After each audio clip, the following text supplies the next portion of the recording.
Сайн байцгаана уу? Та халаалтаа шийдэж амжсан уу? Хэрвээ амжаагүй байгаа бол надад тань санал болгох хамгийн эко шийдэл. Gorgas компани 2018 оноос эхлэн засгийн газараас зарласан агаарын бохирдлыг бууруулах төсөөл хөтөлбөртэй хамтран ажиллаж, техник технологийн дэвшлиг ашиглан ямар ч хэмжээтэй талбайг халах хүчин чадалтай бүхэл төрлийн хийн зуухны холбоолт төгсрэлтийг мэргэжлийн өндөр түвшинд амжилттайгаар хийн гүйцэтгэн ажиллаж байна. Бидний ээлжид нэгэн ажил болох хаан улд өргийн 8 дугаар хооронд байрлах 67 тоног татхны 32 объектын хийн халаалт дулааны ажлыг танилцуулж байна. Шингийн ингээд бүх мэдээлүүд нь байж байгаа. Монгол хэл дээр өнөр манай яг Монгол зөвлөж захиалгаар хийгдсэн. Энийг систем нь өөрөө бүрэн автомат энэ дээр бүхэлдээ автомат шууд энэ дээр гараад ирдэг. Хэрэглэхэд маш хялбар.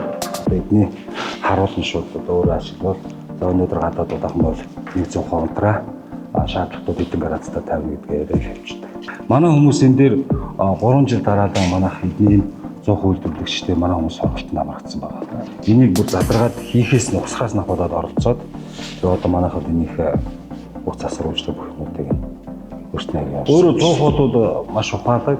Ямар нэгэн даралт төрөхгүй тохиол өөрөө автоматар унтран усны ачаар даралт бас хөдөлгөөл өөрөө унтран өөрөө 14 төрлийн хамгаалтын мэдрэгч юмудаа томруулагдсан байж. Энэ болохоор өөрөө 10 м кубын багтаамжтай 5 тонны сав байгаа. 5 тонн газ. Бүрэн автомат одоо цаанаас шүү орлогын машин хүрээд машинаар энэ хоёроор холбоол тэгээд газаа хөдөлгөж авчихна. Хий халаад мэдрэнгууд энэ систем шууд автомат өөр газаа хаачна сорж ирдэг. Ер нь бол манай компани бол ер нь нөгөө цогц үйлчлэг яваад байгаа. Манайх зураг төсөөл, угсрал, тэгээд нөгөө засвар үйлчилгээ 24 цагийн хяналт дээрээс нь сургалт хийн нийлүүлдэг. Бүгдийг яг цогцоор нь бүгдийг нэг дарыг.